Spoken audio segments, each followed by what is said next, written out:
Donc tout ce qui était idole, David avait détruit aussi les idoles. C'est la même chose qu'il a fait. Écoute, l'idolâtrie, c'est ce à quoi on est attaché. Le caractère à quoi on est attaché, qu'on ne peut pas laisser. La mauvaise conduite à laquelle on est attaché, on ne peut pas laisser. C'est que nous faisons que Dieu n'aime pas qui est dans nos vies. C'est ça qui est toi, ton idole, est haut lieu aujourd'hui. Il faut détruire cela dans ta vie aussi. Ce que Dieu ne veut pas voir dans ta vie, il faut te débarrasser de cela au nom de Jésus. C'est ce qui est droit aux yeux de Dieu pour toi. Tu comprends? Le péché que tu confesses, tu reconfesses là, il faut l'abandonner. C'est pour toi une idole. Tu es attaché à cela. Tu ne veux pas abandonner cela. Il faut t'en débarrasser. Ce sont les hauts lieux dans ta vie aussi. Quand tu le feras, tu es en train de marcher droit devant Dieu. Tu es en train de faire ce qui est droit aux yeux de Dieu. C'est ce que cela veut dire. Alléluia. Si tu fumais, arrête de fumer. Si tu te droguais, arrête de te droguer. Si tu étais ivrogne, que tu buvais l'alcool, arrête de t'enivrer de l'alcool. Si tu viens dans l'impudicité, arrête l'impudicité. L'adultère, arrête l'adultère. Si tu te prostituais, arrête la prostitution. Si tu critiquais, tu calomniais, arrête ces choses. Si tu n'as pas un cœur qui partage, arrête cela. Ce sont des idoles pour toi ce matin. Ce sont les hauts lieux pour toi ce matin qu'il faut briser, qu'il faut ôter de ta vie. Tu comprends? Si tu vivais dans la fornication, arrête cette fornication. Si tu mentais, et que c'est ton bonjour même, qui était la vérité, mais on s'est à vérifier parce que le matin, mais tu dis bonsoir. Il faut arrêter cela. Il faut t'en débarrasser. Ce sont des hauts lieux pour toi. Selon ton contexte à toi. Selon la vie que tu mènes. Ce que Dieu te reproche dans ta vie qui n'est pas bon, débarrasse-toi de cela. C'est agir selon la droiture pour la bonne marche de ta vie chrétienne. Amen. Amen. Alléluia. C'est ce qui fit premièrement Ézéchias, fils de David. Le premier pas à poser, c'est ça. Le premier fondement de la vie chrétienne, c'est ça. Se détourner de tout ce que Dieu est, qui est dans nos vies. Ce matin, dans ce contexte précis de cette parole de Dieu, cela est comme des hauts lieux, des idoles dans la vie de l'homme. Ce sont comme des idoles dans la vie de l'homme. Tout ce que Dieu n'aime pas que nous pratiquons, dans notre conduite, dans nos langages, dans nos pensées, dans nos caractères, sont des hauts lieux, sont comme des idoles auxquelles notre vie est attachée, on n'arrive pas à s'en passer. Deuxième chose, dans le verset 5, il est dit, il mit sa confiance en l'Éternel, le Dieu d'Israël, et parmi tous les rois de Juda qui vinrent après lui ou qui le précédèrent, il n'y a eu point de semblable à lui. C'était un homme de foi qui était plus que les rois qui étaient venus avant lui et après lui. Sa foi était très haute. Mettre sa confiance en l'Éternel, c'est placer sa foi en Dieu. C'est la foi dont on parle. Ézéchias était un homme de foi. La deuxième chose que vous devez pratiquer dans votre vie pour obtenir de Dieu tout ce dont vos cœurs désirent, c'est de manifester la foi à un haut niveau. C'est de manifester la foi à un haut niveau, comme personne ne l'a encore manifesté. Cette foi vous amènera à rentrer dans l'impossibilité. Cette foi va vous amener à déverrouiller ce qui ne peut pas être déverrouillé. Cette foi va vous amener à obtenir ce dont vos cœurs désirent. La Bible déclare que celui qui croit, tout lui est possible. Tout est possible à celui qui croit. Ézéchias, on dit, il a placé sa confiance en l'Éternel. Les rois qui sont venus avant lui et après lui, il n'y a pas eu de semblable en matière de foi. En matière de foi, il n'y a pas eu de semblable. Il n'y a pas eu d'égal à lui. C'était un jeune homme qui avait la foi. La confiance qu'il avait à l'Éternel, la foi qu'il manifestait était à un haut niveau. Quand vous avez une foi très haute, ce sont des miracles, ce sont des prodiges, Ce sont des oracles. Ce sont vraiment l'intervention divine de Dieu à tout moment dans votre vie.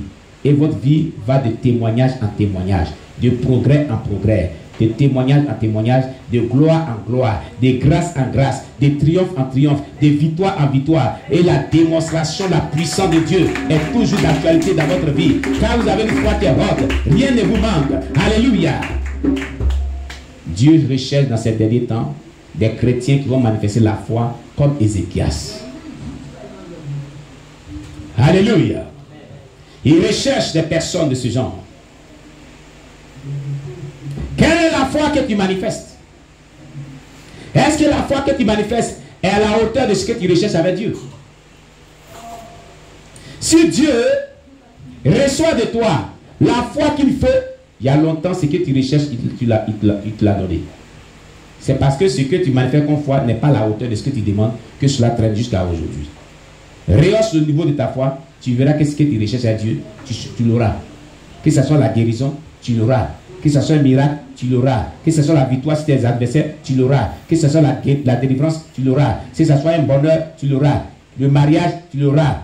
Le blocage, le déblocage, tu l'auras. L'emploi, tu l'auras. La bénédiction dans les affaires, la prospérité dans les affaires, tu l'auras. Le salut de ton âme, tu l'auras. La victoire, toujours contre tes adversaires, tu l'auras. C'est la foi qui nous obtient toutes choses avec le Seigneur. Alléluia. Donc, dans le verset 5, il mit sa confiance en l'Éternel, le Dieu d'Israël, et parmi tous les rois de Juda qui vinrent après lui, ou qui le précédèrent, il n'y en a eu point de semblable à lui, point qui pourrait s'égaler en matière de foi. Amen. Alléluia. Dans le verset 6. Alléluia. Il est dit, il fut attaché à l'Éternel et ne se détourna point de lui. Et il observa les commandements que l'Éternel avait prescrits à Moïse. Regardez, il fut attaché à l'Éternel. Il ne se détourna pas de lui. D'abord, que veut dire être attaché à l'Éternel? Regardez très bien. La Bible dit, l'homme quittera ses parents et s'attachera à sa femme. Ils deviendront tous deux une seule chair. C'est-à-dire qu'il n'a plus sa volonté. Avant, il vivait comme bon lui semble. Maintenant, il doit vivre en conformité avec sa femme. Il doit mettre les idées ensemble. Il devient une autre personne. Je vais bien vous l'expliquer. Qui connaît le greffage que les gens font en agriculture? Par exemple, on fait les variétés des espèces. Je prends dans le domaine des mangues.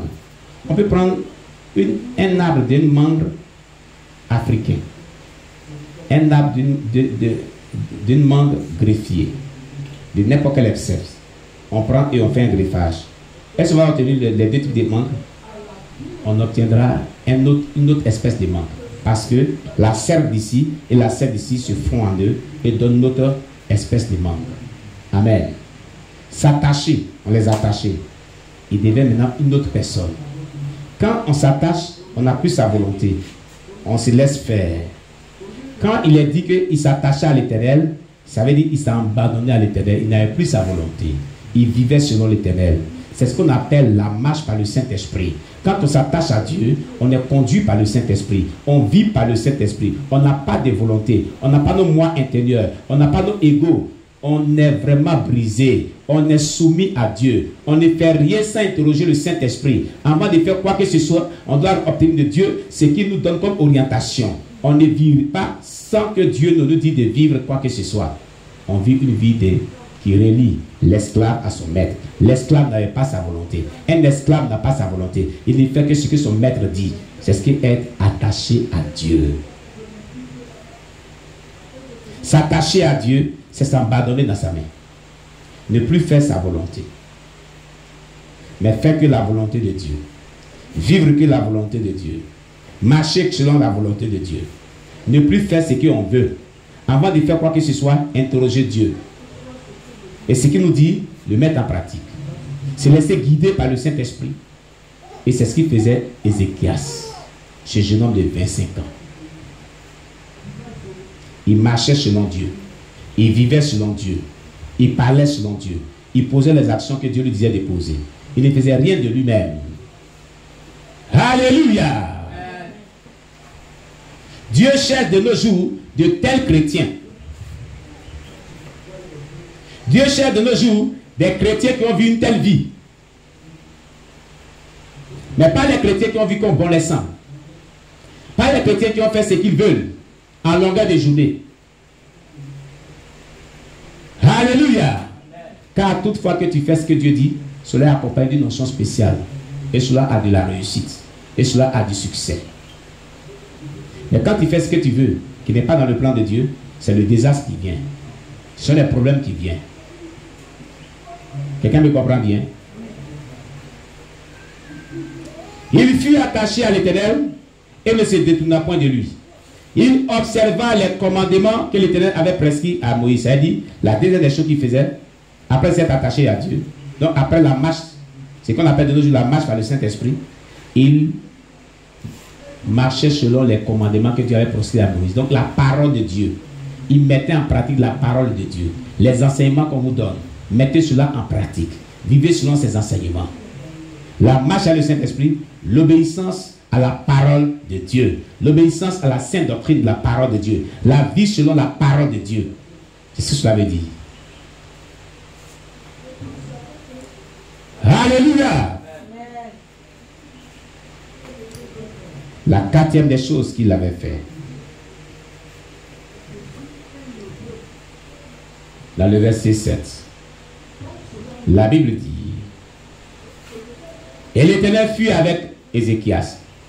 Le problème est que si Dieu n'est pas avec toi, tu ne peux pas avoir de la réussite dans tout ce que tu fais. Tu ne peux pas avoir la victoire sur les démons.